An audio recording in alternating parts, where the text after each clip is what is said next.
Hello, welcome to another episode of Property-Pxrn Stars, the premium property podcast brought to you by your hosts, David Lindley. And I'm Matt Giggs. And our guest for today, our star, is none other than James Kendall of James Kendall Estate Agents. Welcome, James. We just spent a few minutes talking about how he came up with that name, didn't It's we? inspired. It took a while. Incredible. A lot of thought went behind that. It did, but- yeah. Like Giggs and Co. Yeah, absolutely. The simplest So you way, can isn't give it? it out. The one thing I knew about inviting this man on here, right, is there's going to be some banter going on in this episode. Let's start with, first of all, I've known James for, it's got to be about 15 years or so. Yeah. And James and I both worked at Countrywide, just a bit of backstory there. And it's been incredible actually watching you from a distance and looking at the switches that you've made to get to the place where you're at now, where it certainly looks like you're much more at home. Yeah. So we're going to touch on that. One of the things to our viewers, our listeners, is to acknowledge the fact that we want to bring on guests that you can connect with and guests that you can actually understand because because this guy has gone from working in the resi market, the lower end, the middle end, and now he works in the higher end market across Bedfordshire. Yeah. So welcome, James. Looking forward to Thank you for being unpacking a here. bit of that. Yeah. Thank you for having me. So when did you start being an estate agent? Tell us from that point how you've got to where you are now. Okay. So where did we start? I kind of dropped out of school and I saw an advert in the paper and I was at a bit of a crossroads in my life at sort of 17, 18 years old. And it was either go and be an engineer. So I got an apprenticeship at Mercedes to go and be like an engineer mechanical and then move into engineering. Or I got offered an apprenticeship in an estate agency. I think you worked there as well, Compass. Yes. Office junior. And it was literally stapling details together, making cups of tea. It was £10,000 a year and £100 a sale. And the apprenticeship was £40 a week. And being a 17, 18-year-old lad, you can't really get out on 40. Well, I mean, obviously inflation and times have changed, but you can't really go anywhere back in the day with £43. So back then I was quite short-sighted and it was £10,000 a year, £100 a sale. What could possibly go wrong?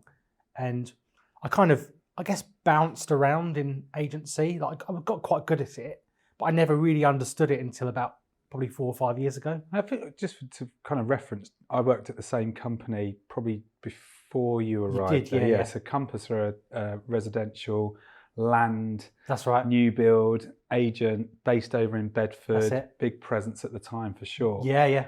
Family-run business, which always presented some interesting times, Yeah, certainly when I was there. So let's start there. You were there, you went into it as an apprentice, stapling details, making tea. Obviously not for me because I'd gone by that point. No. But what was that like as an induction? What was that like? So do you know what it was? I didn't really appreciate everything that was kind of happening at the time. So things like applicant cards, hot boxes, and I was writing envelopes by hand till like 7 o'clock at night, till my hand literally I couldn't function anymore. I hated it, I've got to be honest, at that point. Hated it, didn't get it at all. Literally turned up for work, bounced around a bit, but then I got quite good at it randomly. And they moved me from, I was in Kempston, just selling, I mean, back then your 3-bed semi was 110 grand. So that's about 20 years ago, I feel old. But kind of bounced around, then they moved me over to new homes. And that's when I really thrived. I'd gone from earning probably 1,500 quid a month after tax to really like recognising opportunities in new homes and relationships and kind of figuring out the puzzle, if that makes sense. And gone from earning sort of £1,500 to earning 6 grand as a 19, 20-year-old. Wow. And it was like, well, this is actually quite good. I'm quite good at this. But then the whole title got the better of me. So I wanted to progress. I wanted a title. I didn't want to be just a negotiator. That's kind of how it was back then, wasn't it? Across any estate agency, it was always about the career path and going up the ranks. Yeah, and I think, I don't know, maybe my ego got the better of me. And I was like, I really wanted to be a manager or just move up the ladder a bit. So I sacrificed the 6 grand a month to going to be an assistant manager back at Kempston, and that was a horrible mistake. And basically then I got poached by another agency locally and then the recession hit in 2008. Got made redundant 6 months later. At this point, I got used to living on a certain amount of money per month. So I had a nice BMW, I had a mortgage, I had a lifestyle I was accustomed to, and then all of a sudden, that just gone, the rug had been pulled. So nothing going on. I went to work in a tire and exhaust place in a recession just to pay the bills. And it's then I saw the advert in the paper for, again, showing my age now, but there was do you remember Countrywide? They used to do the little people in the paper, didn't they, holding the signs? Yeah. And it was like, you could earn and a company car. And I was like, was it the one where it was about their backstory and stuff like that? Yeah, this is whoever and this is what they've done. That's it. I think it was Warren of all people. Yeah, probably was, yeah. Working in a clothes shop. Anyway, so I applied. Next thing you know, 6 months later, I'm sitting in the Sandy office and kind of getting my feet under the table again. Didn't really again, I talk about getting agency. I didn't really get it until probably about 5 years ago, which sounds really strange for someone that's been around in it so long. And yeah, I moved from Sandy to then what, again, you affectionately probably refer to as well, the All Hallows branch, which is kind of like, if you've seen Wolf of Wall Street in the estate agency and that trading floor, that is it, isn't it? Totally. We had the one in Milton Keynes. And it was exactly the same. We were battling. Although we were the same thing. No. There was only one winner in that. But go on, carry on. Sorry. No, that's cool. But yeah, we were literally. It was like MK was like, and Bedford were like the flagships of Countrywide in the UK. So it was always like Matt's team against, not my team. I wasn't that level, but against the Bedford team, wasn't it, for like the number one spot? And it was. I can't tell you how kind of cutthroat it was. Like talking about that whole Wolf of Wall Street style, where you'd have literally, if you weren't on it, I've seen people there that started at Monday at 8 o'clock in the morning, and they'd handed a notice in by midday. Like it was ruthless. A ruthless. In what sense? Give me an example of that ruthlessness. So yeah, it was very much like, it was kind of old school in some ways, but it was very much get on the phone, get on the phone, get on the phone. If you weren't making 60, 70, 80 calls a day, you were in trouble. And I remember there was a guy, bless him, I won't say his name on air, but he literally lasted those 4 hours, and he's the guy I kind of reference. He started at 8 o'clock and he was like a rabbit in the headlights, bless him. He came there and I saw he was out of his depth in the morning meeting. And he was like, look, tell me what I've got to do. I was like, look, just pick up the phone and speak to people and the rest will figure itself out. And I think got to about 11:30, and on the phone system, you can see there's like lights on the phone, and all five of us there was like 5 negotiators like talking on the phone, and there was only 4 lights lit up. And one of the managers came round and said, who's not on the phone? There's 4 lines lit. There's 5 people on the phone. And this guy, bless him, he was just, he picked up the phone just to kind of buy himself 10 minutes. And the guy was like, look, what are you doing? Why aren't you on the phone? And that was it. He was literally like, look, I'm out. So the training was, here's the desk, here's the phone, all the best, you're on your own. Yeah. That was the training. It was, yeah. But it was, there were very different cultures. But what happened after that? Where did you kind of... Wow. Okay. So I got into new homes again at Countrywide. Kind of got to that, you kind of go out of that frying pan into the fire in the board level meetings. So you get to see, people reporting figures every week. And literally, this was so new to me, way out of my depth. Went to new homes, back into kind of resi sales. And the honest story is I went over to St Neots, of all places. And this, again, talk about treating people well and how you treat your team. I'd agreed to help a friend of mine who was basically moving house. And she was on her own with a young boy. And I took time off to basically help her move house, like not like in the sense of load a van and help her move her possessions. And you had to give 4 weeks notice. And I gave about 8 weeks notice. And the day before I was due to help her, my manager said to me, you can't have the time off because it's not been approved by an area director or area manager. And I was like, well, I can because I've put it in and I'm going. So he was like, you better be here tomorrow. And I was like, look, I'm not happening. Anyway, long story short, I didn't turn up. I came in on a Tuesday and he said to me, you're lucky that the area director has actually signed your time off. And I was like, well, you're lucky because you're not going to have to deal with me anymore. And I chucked the keys basically at him and said, look, that's me, I'm done. They summoned me over to the Bedford place, the Bedford office. I said, I'm done. And I literally walked out and decided, right, I'm going to set up my own estate agency. There was an agency in St Neots at the time that was selling houses for £999 plus VAT. Local. Right? Yeah. Yeah, that's it. Yeah. And I was like, if they can do it. And she smashed it. Yeah. Like for a year or two. Yeah. So I thought, well, if they can do it, then I'm a good agent. I can do it. But I didn't obviously have any finance or business acumen. I literally am the worst person to look at to start a business because I was just angry. All I wanted to do was shut Taylor's You had the motivation. down. I did. And Kempston down. I just shut them down. And it's probably, I was a lot more immature back then, but I had the fire in my belly and it was like, you've treated me like this. Like my instinct was, I'm going to do this. So I started out and my branding was dreadful. I was 999 plus VAT in the paper. I remember seeing... Was it branded as James Kendall at this point in time? It was, but I can show you the ads. It was awful. If like Microsoft Word art, think about that, but worse. Awful. But again, by sheer will and luck, I managed to kind of punch my way through, delivering leaflets to houses every day. And there was nothing like the social networking that we've got these days, where I think we're all kind of in this bubble where we see a lot of elite, high-performing agents and what they're doing and how well they're marketing homes. And there's a lot of free advice and help out there, whereas I had nothing. And I quickly discovered that when I had £10,000 on a credit card that I was paying for Rightmove with, I had these horrible leaflets, horrible marketing. I was advertising in the paper. And after about 4 months, I nearly went bust.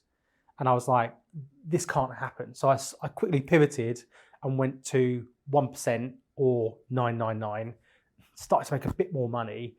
But again, I was just still bouncing around the kind of low end of the market, if that makes sense. And it kind of grew naturally. I took somebody on, we got an office, we started to do reasonably well. And I kind of had to learn how to run a business and be a business owner and kind of, I guess, be a better agent on the job. And it was around sort of 2014, 2015 when we got the first office and the first person. They all kind of started to kind of take off is probably the wrong word, but it started to get a lot more interested and involved, and we were kind of taken a lot more seriously. But it was only really in kind of 2018 when the Mike, who worked with me, decided that he wanted to go and do his own thing. Kind of prior to that, without going too deep, had a few mental challenges, and I was like, look, I'm not enjoying any of this. You did, or Mike did? I did. You did, okay. Yeah. So I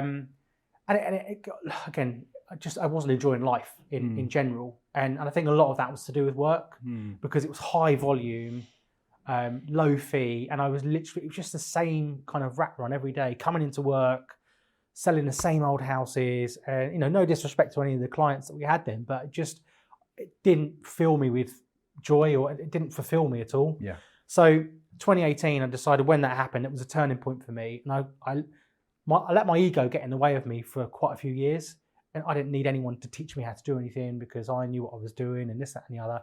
And then I kind of sought out training, advice, and then I came across an advert for Perry Power. And I watched one of his videos and I was like, I really like this guy. And so I rang him up and I was like, watch one of your videos. And if you guys have met Perry, right? Oh, and yeah. He's a good guy. The most genuine guy you can meet. He's going to be a guest at some point. And he, literally after that, I just got addicted to learning. I then went from bouncing around that low end to touching on the mid range to then all of a sudden falling in love with the upper end. And then getting a few clients. I remember one of the first houses we got was a farmhouse, and it was grade 2 listed.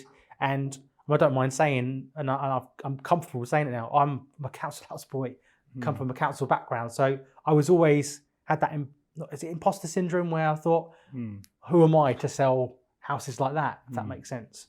But then I got to meet the people, and this is 2018, so we're going to do video marketing, which was again there's agents in 2023 that aren't doing video marketing.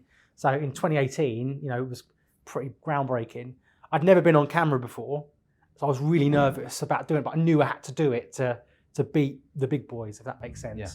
And I'll show you, I'll send you the video afterwards, but I said fantastic about 45 times in the video. I watch it back now and I cringe, but we sold it. And it was 1.1, and it had been on the market for 2 years. No one had managed to sell it. And then it was then I thought... Was it from the video? I think so, yeah. Yeah. I think it was. It was part of it. But Yeah. I think what the reason it was sold, actually, genuinely, was because the people that bought it were young. Now, 2018, well, I'm 38 now, so I'd have been 33. The people that bought it were 33. And they'd actually tried to look at it through one of the other agents that it was on with before, and they'd not let them view it.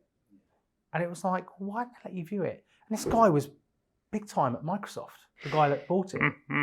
Like, young guy, but the thing, maybe I was naive at the time, but I just thought, yeah, they sound like good buyers. Let's take them round. And they bought it. And I think they completed in about 7 weeks. And Fantastic. yeah, so then I kind of got the bug for the high end, really. Just before we go too far into that, maybe that's the answer to this question, but you said a couple of times, it wasn't until 5 years ago where I got it. What do you mean by that, and what do you mean by it? Yeah, okay, so I kind of got agents because it was just a job to me before. And even though I had a business, because of where I was in the business and how I was running the business, I basically had a business job where I was literally just coming in, and I could have earned what I was earning and probably had less stress working for somebody else. Yeah. And it was only really when I say got it, I mean, I understand like clients' needs and understand that, the emotional side of moving home. And I guess got the whole, not just being a business owner, but being a good agent and what a good agent looks like, what clients want. And yeah, I guess I just got the love for it because I realised that I could really make a difference to people. And some of the things I've done, like from 2018 to now, some of the houses I've sold are like incredible homes, but I've broken records and changed like 3 times in the last 18 months now. I've sold homes for £500,000 more than the next lowest valuation. £500,000. That's life changing money. Yeah. And I really kind of, again, without trying to believe my own hype, you have to, you almost have to see it to believe it sometimes, to think, well, how on earth do you get £500,000 more than the next? And I think the biggest difference maker, without blowing smoke up my own backside, is me. And I always say that when I'm in someone's living room now, what's the difference? Because look, they're going to put you on Rightmove. So-and-so might have social media. So-and-so might do a video. But what is the biggest difference maker between you, and you? And I always sit there and say, it's me. How well I'm going to negotiate your house, how well I'm going to deal with the buyers, how well I'm going to market your house, the intelligence there in terms of the buyer and who's going to buy your house, and talking to them in the right way. Because it's one thing putting a house on the market and one of us three sitting with a client and saying, look, this is what we're going to do. But if we then pass it off to, an 18-year-old person that's just started, that's never been there before, the experience is not going to be there, and they're not going to achieve that result. I think a lot of people will connect with the first part of your statement about working in that lower end, kind of like day to day. You're coming in, facing very similar challenges. Yeah, it's quite relentless when you're in that kind of volume space. And then you've moved from that into the upper market.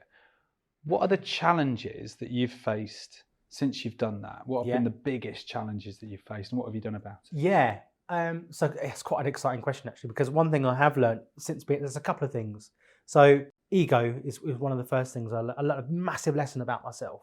And it's really helped me kick on in the high end space, because one of the things you don't realise when you're working in the mid to low end, you kind of meet the same characters in different varying roles. So, you might meet the first time sellers, you might meet second time sellers, you might meet people that, have lived in a house for 30 years downside, and the kind of jobs they have and the kind of demographics they are, you're used to dealing with those sorts of people. When you step up into the high end, you find, well, I always find that you almost, like computer games, you unlock a whole new set of characters and a whole new challenges in terms of how you're dealing with these people. And I, again, learned a lot about myself. I remember one instance where I went to a house and I just wanted it against my name. It was really much at any costs. You know, it was a landmark instruction, and I thought people would look at it and go, "Great, I want my house marketed that way." And I kind of lost myself just by not having that authoritative state with the client, if that makes sense. And that's one thing that in the upper end... Did you sort of slip into desperation because you were so keen to get it, but actually that's not what you're trying to achieve? No, and that's the worst thing you can do in all ends, I suppose, of the market, but more so, you'll get found out really quickly at the upper end. If you're not on the same level as the person that you're dealing with, then it's game over. You know, even if you win the instruction, if they're there or they perceive themselves to be there, and then all of a sudden you slip to there, any conversations you have about offers, marketing, credibility, anything, your integrity goes down the pan. And that experience taught me a lot about myself, but also, and now, you know, I learned a lot from it. You know, it cost me a lot of money and it hurt my pride, but I learned an immense amount from it. What actually happened? Are you able to? Yeah. So basically, without, you know, naming names and houses, I went there and they'd already signed with another agent. Right. And I had their details because they wanted to look at another house for me. And being an agent, I was like, look, are you sure that, you know, they're the choice for you? Can I come and see you? So I talked my way through the door, and I sat there with Mrs. and I was like, look, you know, I've just sold this. I've achieved, it was one of the first houses I achieved £500,000 over the lower price. And I was like, look, I can do this for you. I was like, you need to speak to your husband and I need to be selling this house for you. So I came in really confident. And then she said, okay, fine. We'll go with you, but we want you to put it at 500k more than the other agent valued it at. And at that point, I should have said, well, no, we're going to do it this way, and this is how we're going to do it. But I was like, yeah. Really, that'd be great. Yeah. Everybody in a estate agency's been there. And I was that nodding dog. And I was like, yeah. So I've gone from being the kind of salesperson, expert, authority, to all of a sudden, you know, being the 30-year-old man. You know, do I sell properties like this? You know, it's very much pitched down, and then they literally got rid of me in a week. They said, oh, you know, well, you know, we don't think you're the right fit and you've got the experience to sell this house. And I'm like, have you not just seen the last 5 houses I've just sold where I've got like X amount more? So what was the learn there? Ego. Yeah. Because I think I was ego led in terms of all I really wanted, and it's really selfish, was my name in lights, a house against my name, and, you know, everyone to go, oh, you know, you're selling that house and you're doing it. Because, you know, at the high end, it does get, you know, this is Property-Pxrn Stars podcast, but it does get sexy. You know, some of the houses that you go to and you sell, they are homes that people aspire to live in and buy. So, you know, it is some of the nice parts of the job now, I'm comfortable being on camera, is, you know, when you show somebody or you're showing the audience around an amazing, you know, £2 or £3 million house, and, you know, you're presenting it, you know, you feel a bit like a movie star at times.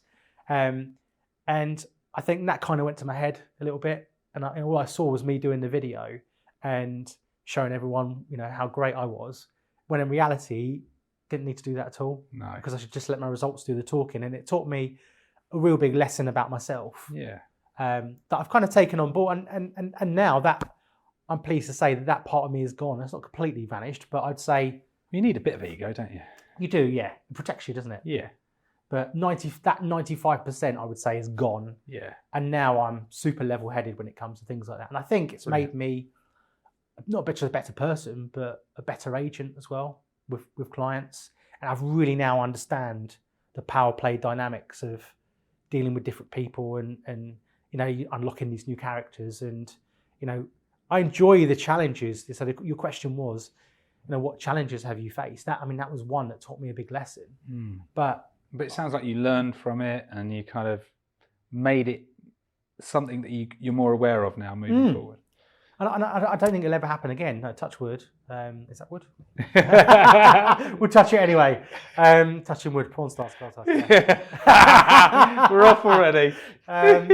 So yeah, I mean, but there's challenges every day. You know, Yes. whether it's a marketing challenge, you know, who's going to buy this house? You know, there are more people than ever now playing in this high-end space. So there's more competition than ever. You know, you've got, I think, the old school that I think have kind of sat on their laurels for a long time and have allowed people like me and, you know, other players to get into that space and really make a name for ourselves now. So I think, you know, there's always challenges, but I think the biggest challenge is a lot of the time is getting through those doors and then winning those people over. And I think it depends on the house that you're selling. Each has a tailored approach. But I think, yes, what do I want to say? I've gone off a tangent now because I'm thinking about... No, that's all right. It's kind of like overcoming those challenges. What did you do? It sounds to me like you've learned from certainly putting the ego aside more so and using that to help you grow your business moving forward. But also looking at the marketplace that you've got into, there's a lot more competition now. So let's expand on that because I think for everybody, there's definitely more competition. And as the market's probably, the volume's dropped probably a little bit in some respects. Well, I think it depends, doesn't it? Because you said something earlier, just going back to the resi market, that resonates with me. You called it the rat run, and that is the way that it. Just looking at it statistically, that's what it appears to be. You've got a number of different factors coming together. You've got transaction levels where they are. You've got I've said this a couple of times, but between the start and end of 2022, there's 10.6% more estate agency businesses out there on Companies House. So whichever way you look at it, there's more estate agents out there. Yeah. Got wage inflation going up. I think it's 7% year on year as well. So you almost have to take on more stock. And then it was today, I think it was announced that Purple-Bricks are now doing everything for free. So you've got this perception out there from the largest brand in the industry of what estate agency fees should be. And that all happens down at that bottom end of the market. And I think if anything, there's even more of a rat run. I think margins are even more compressed than they were when you moved out of it. I think it's a crazy place for agents to be in that. And that's why I agree with you that premium market is where, yes, there's probably more competition. There's more people wise up to it, but I still think it's blue skies compared to the rat run. 100%. And the thing is, you know, even at that upper end, just because there's more competition doesn't mean they're good. You know, and I say that from, I'm not in an arrogant way, but it just, you know, everyone thinks they can be an agent sometimes. You know, you've got the likes of these programs on TV now, and it's almost as if like, and it does frustrate me, and I realise it's there to make good TV. Yeah. Because, you know, if everyone was great on there and it was all about doing deals, then, you know, maybe it wouldn't be as sexy as it is. Yeah. But, you know, I do think, unfortunately, some of those programs tarnish what we do and gives the public that perception, because there is that perception of what an agent is, isn't there? You know, we're there with car salesmen. You know, we're not trusted. You know, and why is that? Yeah. You know, and I think a lot of people earn that reputation because they subscribe to how they think an agent should be. You know, how, you know, even people that walk straight into a job at 18 years old, they've got that perception of what an agent should be, and it should be, you know, yes mate, no mate, I'll do this mate, you know, bit of a wide boy geezer, if that makes sense. Whereas I think where real great agents prosper and thrive is just listening to clients' needs and customers' needs and really finding out about what it is that's making them tick and why they want to move. And I think once you know, I've talked a lot today, but when I'm in a meeting with a client, I try and stick to a rule where it's 80-20, where I'm talking 20% of the time and they're talking 80% of the time, but I'm not listening to respond. Like I'm actually thinking about what they're saying and trying to fit the right blocks in the right holes, if that makes sense. Because sometimes I go to see people, and you know, the classic example at the higher end, whenever you, and I suppose it might be a demographic or generational thing, but a lot of the people you come and see, when they book the valuation, we're not moving now. It's very much, we're not moving now. It's just an initial valuation, because I think they're so frightened that you're just going to try and wave a contract under their nose and get them to sign. And I've been to people, I continually do so, where sometimes selling now isn't the best time. Yeah. Sort of coming back to that, so, you know, I think where you've got to with what you were describing about the competition and the differentials and, yeah, there may be more competition and these shows are encouraging that. Actually, genuine great estate agents do what you're talking about now, which is they have a plan, they have a strategy, they're more consistent, they're more level, they understand needs, those things. And would you say, because like you say, you've been operating in the upper end space, what, 4 or 5 years? Yeah. And I take it every year is kind of improving your reputations out there. How have you done that though, in terms of like marketing? Because I know from a distance, it always struck me that you like to innovate. What have been the best innovations and the worst that you've had? The worst one and the best one. Yeah, good question. Yeah. I always watched it and I could always see you trying things. Yeah. Like, yeah, go on. I remember bringing Matterport over. I was one of the first people that brought Matterport over. That's it. Yes, I remember you made a big thing of that. 8-9 years ago. It cost me, I think it was about 15 grand to import from America. And I'm one of these sad people. Like most people sit there on, I mean, TikTok wasn't around then at night, like swiping, looking for the phone or watching trash TV. I'm on YouTube and other different platforms looking at what people are doing in America and Australia and thinking, what's next? Yeah, and I saw this Matterport thing. Yeah. And I thought, yeah, I'll do that. And I looked at the website and I think it was only $8,000 only. But then by the time you'd done sales tax and all that sort of stuff, anyway, I brought it over. I was convinced it was going to be the next best thing. But the thing is, I didn't have, whilst I had it's one thing having ideas, but one of the biggest skills you need in any business to be successful is how to implement it and implement it successfully. And it worked to a degree because people kind of, oh yeah, you're the guys that do the 3D tours. But we weren't at the high end at that stage. And this was 8 years ago. So, Paul's flat over the chippy. It looks amazing. It's in 3D, virtual reality. It's probably the right idea, wrong market. Exactly that. Okay. Exactly. Great idea, wrong execution. So now they're kind of in the market. So I wouldn't necessarily say it nose bombed, but I think what's one of the other things? I suppose off market and LinkedIn, and LinkedIn is a place where I get so much business from. Do you? How do you go about that? Not many agents do that. Well, it's come up a lot actually in this podcast. Definitely come So up a lot. what strategies are you using on LinkedIn then that's proving fruitful? I think a lot of the time is like any strategy you use. Sometimes just being there is enough. But I think it's showing people what you do without saying. Because if you went on LinkedIn and went on Canva and went, "Do you want a free valuation?" A great big thing.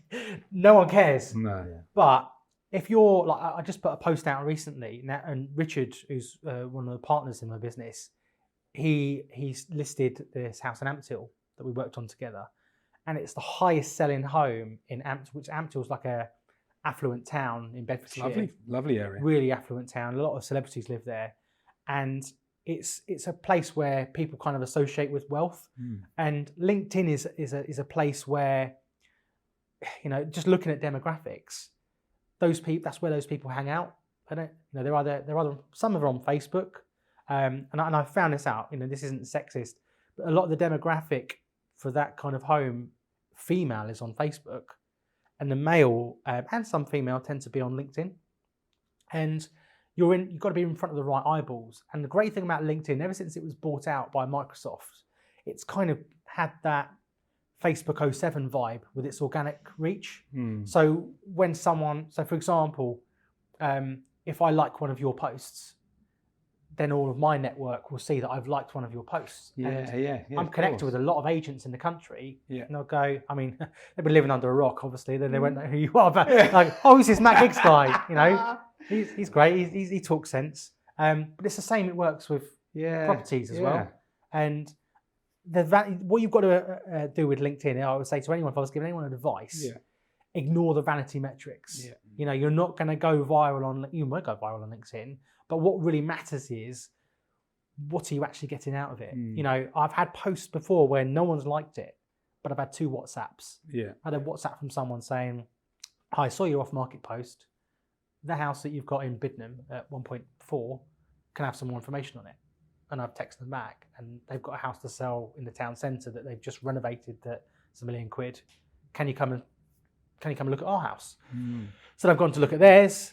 I've got theirs on the market, off market, if that makes sense. Done a couple of viewings, got an offer, that sold. They didn't buy this house from me, but they end up buying another house else. So I can't put on Rightmove that I've sold that house and what a great bit of work that was. But that kind of came about from So you do a few deals, don't you, off market? quite a few, yeah. Yet the exposure of you doing those deals is probably lessened by you not being on the portals and stuff. Yeah.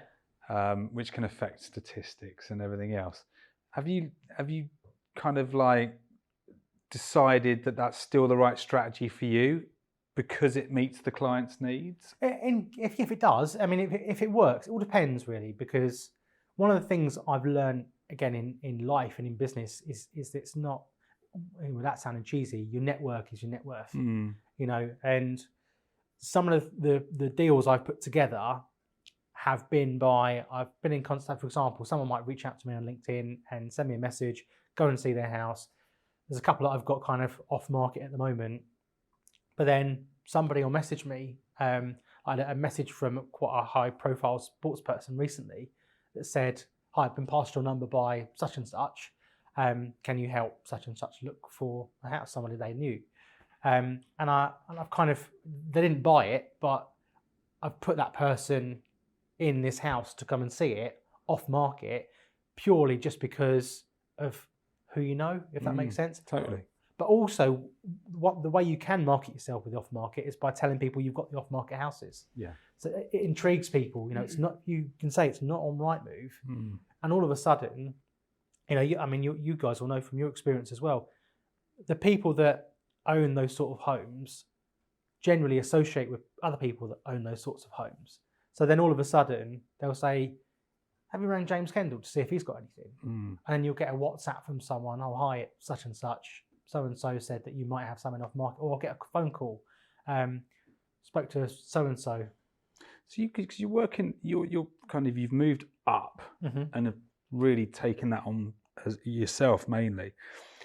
And you've still got a core brand that does the lower side in terms of price. How do you combat that, or what's the differences between the two? It's difficult because, you know, they say you can't stretch your brand, and I have stretched a lot because I do feel like, I don't know, maybe it's my roots and where I'm from, but I do feel like sometimes those £300,000 and £400,000 houses deserve a bit of John Lewis as well. And not everyone's going to pay what we charge. So we charge 1.5% plus VAT, which, you know, isn't the most expensive out there. But then in Bedford, it's pretty much double most of my competitors. But what we offer is much greater. So we kind of give people not quite the £1 million experience in their £300,000 or £400,000 house, but I think if somebody wants that and is house proud, like some of the, I would rather sell a mid-range house at 300 to, I don't know, 600 that's got a stunning kitchen, shaker style, you know, with a granite work surface, you know, it's real kind of showstopper Instagram kind of house, than I would sell something at $1 million that's been lived in for 50 years and the carpets are threadbare and, you know, the owner's unrealistic. You know, it's got to fit right. But then there is always that argument about, and this is something I have actually got a design for a higher end brand that I'd put together. But it's been, again, I'll never know what I've missed out on. Because and you've done so well to do what you've done. And I think it's just, how do you move forward? You know, I suppose that's always the question for a lot of people is, what's the best route forward? I think you've obviously built that reputation up now because you can see the listings that you've got and that you've sold. I mean, it's gone pretty well for you. Yeah. And I think the thing is, you can't, and one thing I did used to rely on was referrals and recommendations. I used to sit there and say, like a badge of honor, that, you know, 95% of our business comes from referrals and recommendations, which is great. But if no one refers you or recommends you, then, you know, you're back in the job centre. So you need an effective lead generation strategies, and it's, you know, they all come from different sources, because at this end of the market, you've got two different types of demographics generally. You've kind of got that, I suppose, entrepreneurial business owner between 35 and 50 that is kind of au fait with social media, that you kind of is looking at you on LinkedIn and Instagram, maybe Facebook. But then you've also got the older generation that don't associate with kind of technology necessarily and are much more direct mail focused. So do you have two different strategies to appeal to both? So talk to us about those then. So the social media strategy it's kind of I suppose, a traction strategy more than anything else. A lot of that comes from, we really push, when we get a real kind of hallmark instruction, we really push it on, we don't pay on LinkedIn, but we pay on Facebook and on Instagram to really push it in front of people, on all forms of video as well. So, on Facebook, we would probably go natively on landscape because that tends to work best on Facebook. But then also things like Reels and TikTok, those platforms there, TikTok isn't necessarily going to be your buyer, although the demographics are 30% now over 30. It's really grown in that space. You're more likely to appeal to the son or daughter of the person that owns the house on TikTok. But on Instagram, we'll pick up leads from homes where it's generally buyer leads a lot of the time, but a lot of buyers 99% of the time, 90% of the time are sellers. So it's all about what can you do. And one of our biggest, one of the things that I know I'm very good at, and my team are, and Richard, who works for me as well, is really good at, is spinning business and turning buyers into sellers as well. And it's once you've got that, and again, talking about, I don't know, sound like a broken record, once you've built that relationship with that person, if you've really serviced them as a buyer, even if they're not on the market, and you've shown them a few houses off market and taken the time to really understand what they're moving for, there's no other option for them in terms of who they're going to instruct to sell their home. And some of the best, I sold one recently in Bedfordshire where I'd done exactly that. And I sold her place off market to another buyer that had been introduced to me through somebody through Instagram at like 1.4. Brilliant. Off market, like nearly a £20,000 fee, just from spending that time talking to that person and helping them, showing them around, and then obviously equally getting to know that person there as well. You've built up that trust capital with them, haven't you? And then so that's your younger demographic, and then you've got your older demographic. Yeah, which are, again, it's all about direct mail. And some of the direct mail, I'm a bit mad professor, and you kind of alluded to it earlier. I'm always kind of trying to find my way, and if I'm not looking on YouTube at people in America on Matterports, then I'm constantly looking at direct mail ideas. I'm looking at marketing. I'm reading books. We had Gatesy on here, Mr. Simon Gates. Yeah, a couple of sessions ago. Yeah, and I know that you've worked with him in the past. Yeah, I love Si. Like, we're really good mates. I take part responsibility for him leaving Home Search. So sorry, Sam, if you're listening. He knows he's cool. Yeah. But yeah, we are. I suppose there's no other way to put it. Me and Si are estate agency geeks. Yeah. We'll. He's definitely that. We'll sit and we'll talk. Brilliant. Just about agency, but then also, again, direct mail strategies. Yeah. And that is, if you're playing in the high end space and you haven't got a direct mail strategy, then what are you doing? Yeah. So talk to us about your direct mail strategy then. What do you one? do? So we've got a few. We've got buyer letters. So we send on behalf of buyer letters, which, in terms of ROI, buyer letters for me have been phenomenal, and we've tested and measured so many. James, are you sending that to properties on the market with other agents, or properties that are off market complete? Okay. Both. So again, a great strategy. I don't mind giving all this away because people might watch this and go, "That's great," and that'll make me hundreds of thousands of pounds. How many times do people watch stuff and never implement it? No, for sure. It doesn't matter. Oh, that's a great idea. Never going to use it. Yeah. So on behalf of buyer letters, goes on off market, but also on market as well. And an effective strategy for me sometimes has been knocking on the doors of houses that have been for sale, and saying, look, I've got a buyer that's looking in the area, and knowing full well that in that instance that house is probably overpriced in my opinion, and the reason it's sat there is because the client hasn't been managed correctly by the agent and really been told what's going on. Yeah. I've just written a market report that I send out to a lot of clients and people off market, and things like mortgage approvals being down 40% in the last year, and that really having a knock-on effect in transaction levels. I'm going to have conversations with people of that on the front doorstep and saying, look, I've potentially got a buyer for your house. You're on at 1.4. Their budget's 1.3. Is it worth me showing them around? And they'll either say yes or no. And I guarantee you, if they've been on the market for 3 years or a year or even 3 months and heard nothing, 1.3 on the table in front of them actually sounds quite appealing. So again, door knocking, direct mail strategy, buyer letter. So the buyer letter generally is quite brief. Because I think there's a lot of BS out there. Everyone's got buyers. Everyone wants to give you a free valuation, but these are specific. This is without giving the full name of the person away. I normally use their first name and say so-and-so is looking. So Dave is looking for a 4-bedroom home on 4 acres or more, and it's really crucial. So where I am, the schooling that's really sought after is the Harper Trust schooling. That's like the private education in Bedfordshire. So looking for these things, and then we get the calls from people. And they say, notice that because we don't just send them out to everyone. No, we use like Spectre, or you can use Home Search, different platforms, and we'll drill down and go right. Okay, well we want to send these to. I mean, I use Spectre at the moment now because I love the AI and the features that it has. But you really drill down off market in Spectre and go right. I'm going to target everyone within a radius of that school. They must have a minimum of 4 acres, for example, if that's a requirement. And then those people that get the letters, because they are of that kind of home, they have got over 4 acres. It's not just a generic blank. I mean, it is a generic letter, but the criteria are specific. Yeah, exactly. Yeah. So it's got credibility, which I think makes a big thing. And when they call and speak to you, because these buyer letters are genuine, and the way that we work them is so I don't just act for sellers, I act for buyers as well, which is something that's not very often wanted to ask you about this. Was this another Perry Power? It was. I can't take any credit for it. It was totally Perry. And it was, again, you were until we mentioned Perry, but no, seriously. Edit that. Edit. So yeah, I had a great idea. Buyer letters. Yeah.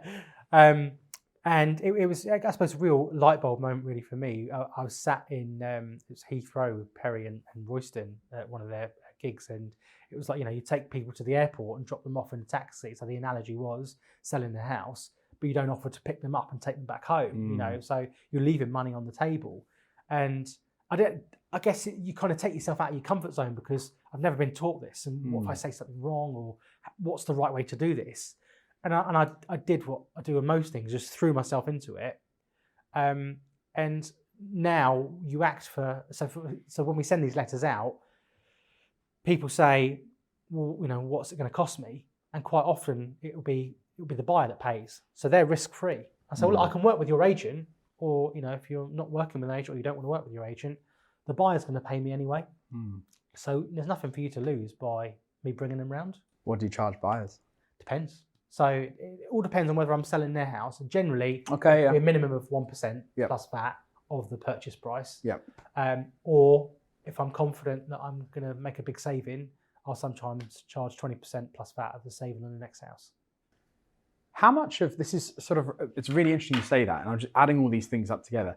How much of this is on your toes? Do you have a team that does all this around you, or is it's your name above the door as well? So I'm assuming that kind of adds to the connection that customers want with you as James the person. How much of this is on you, and how do you manage those clients and the time? It's mainly me, to be honest. I mean, no, I'm not just saying it's me. Like Richard, who plays in high end for me as well, he will do a lot of that as well.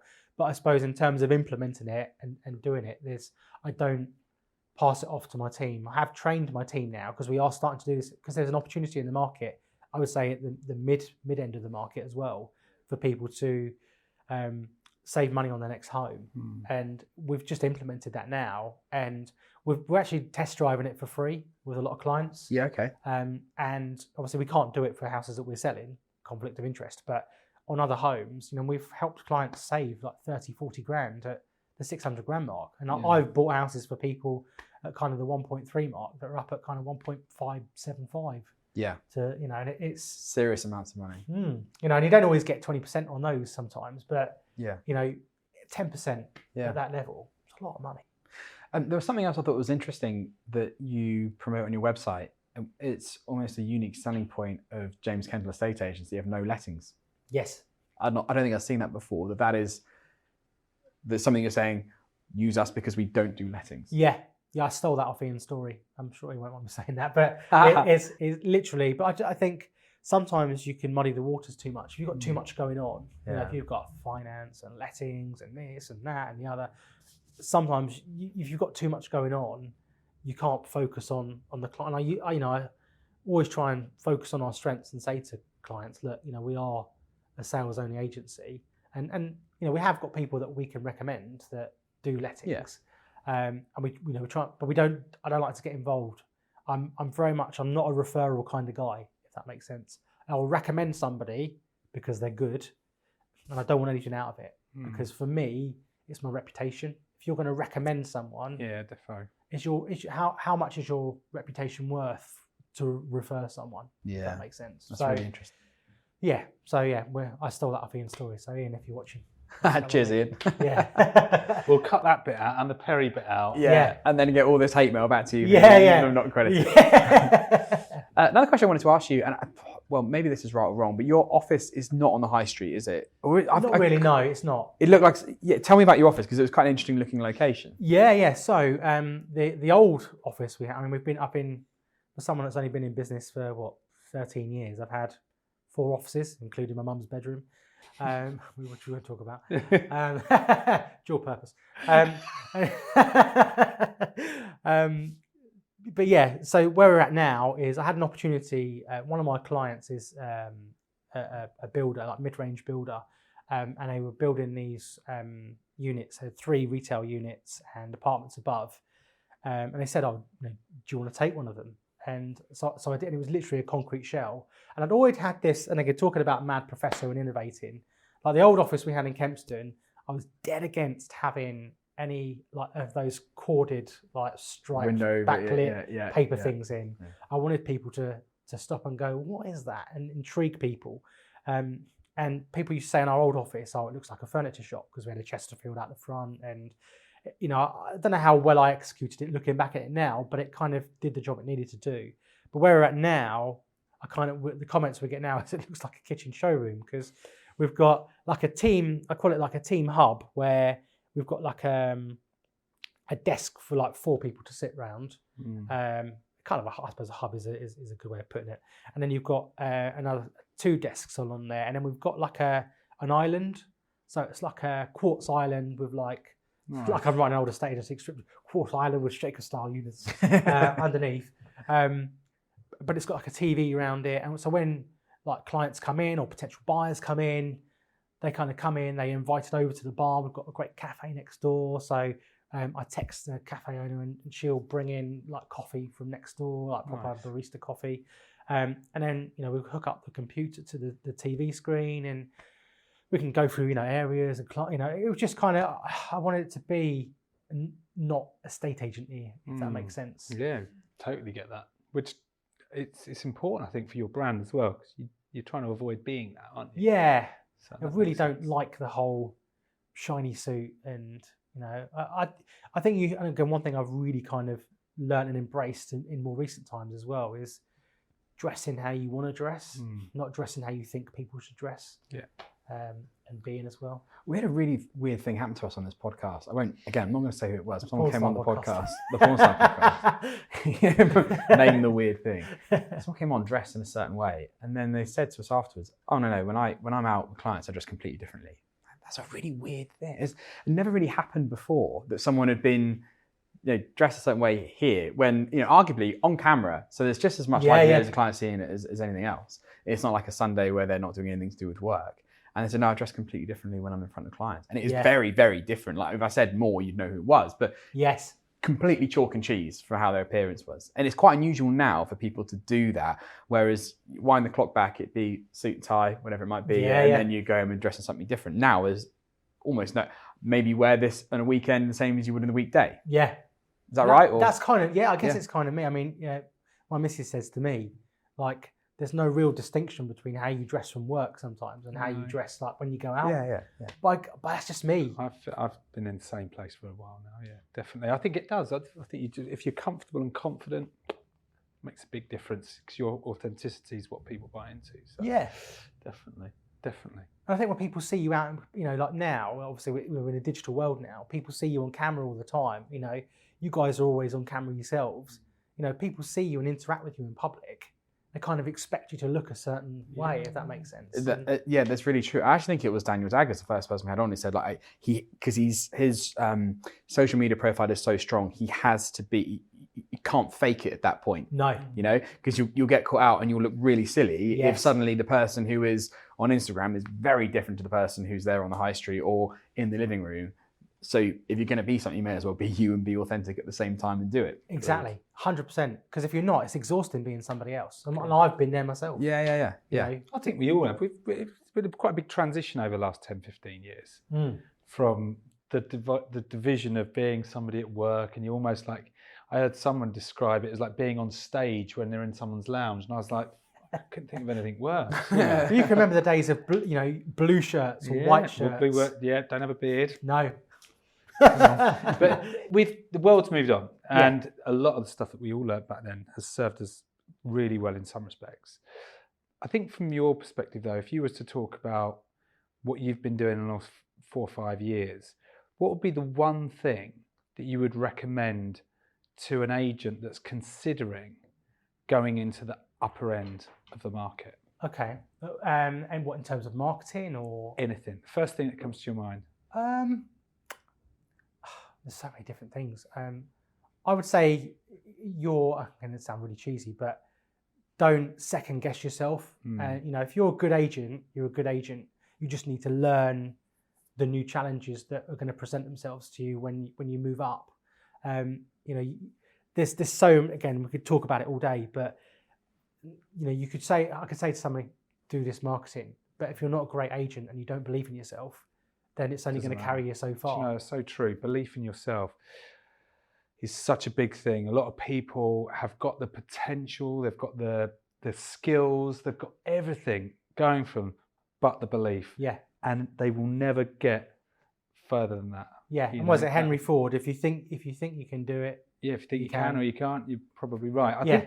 I think that is such an interesting one, and because psychologically, I think there's an element of, well, I'm working in this market, like you mentioned earlier. I've not grown up in this environment. How do I work in that environment? And actually, what you've just said about being a really good agent, if you're a really good agent, you've got the fundamentals to take with you throughout that journey. And actually, when we spoke to our previous guest, Jess, actually that networking element to what she does, that's still about being authentic, great at what she did, and taking that through the fear factor and onto the fact that you've just got to go and do these things if you're going to be successful. That light bulb moment for me, again, recently with backgrounds and where you're from, I actually went out with one of the, I suppose it's one of the super prime agents in Surrey. Yeah, I know. You know who I mean? Yeah. And his background and listening to him talk and exactly what he's done, and I was like, I would never have guessed that's where he was from. But his network and some of the conversations that we were having about things that he's doing is just incredible. Yeah. And then you realise, it's not where you're from, or because you look at Sir Jim Ratcliffe. He grew up in a council house and he's worth billions now. So it's just your capacity to believe in yourself that you've always got to work on. So that's brilliant. Very wholesome moment to end on, isn't it? Well, let's take that down a notch or two. Let's talk about your porn star name. Yeah. Go on, go for it. Just make one up, right? we need to beat mine. You looked on my LinkedIn profile. I've left that well behind. So our closing tradition on the podcast is that everyone has a porn star name, whether they know it or not. And it is comprised of your middle name and your first pet's name. Oh, God. Stuart Sammy. Oh, I was expecting something meaty. Yeah, so was I. Kendall meaty. My middle name's Stuart. Stuart Sammy, all right. Okay, we're going to write that one off. Sorry, that was... Yeah, should we do that again? Should we rewind it again? Rewind? Yeah, make something up. Stuart Thundercock. There you go. Now you're talking. Right, well, I'm just going to say thank you for joining us today, for giving up your time. And for all of our guests, for those who are watching, they come into London, they give up a day to share their content. So I think it's well worth you following our guests, especially James from today, James Kendall. Where's the best place for people to. Follow me on LinkedIn. Like LinkedIn. generally LinkedIn is where I hang out and. Yeah, not Tinder or anything like Not anymore. No. Left that well behind. Thundercock days are done. David's like, oh my God. Yeah. I thought that was your pet's name. But no, they do. They give up their time, and it's great for you to have done that with us today. No, pleasure. So Thanks for thank inviting you me. It's so really much. exciting. Absolutely. Thank you for sharing your story as well. Pleasure. From where you've been and where you are now. And Yeah. it's really exciting for where Hopefully, you're you going to put too many people to sleep. Yeah. No. Don't worry, we're still here, mate. We're a good benchmark. The industry's mad professor. I That's love it. it. Brilliant. So thank you, James. And Pleasure. thank you so Cheers, much, mate. everyone who's watched or listened to today's episode of Property Porn Stars. I hope you've enjoyed it as much as we've enjoyed recording it and listening to you, James. It's been fantastic. If you have enjoyed it, please don't forget to like, follow, subscribe, download, share, comment. I can't think there's anything else. That'll do. That'll do. Yeah. See you in the next one. Thanks a lot.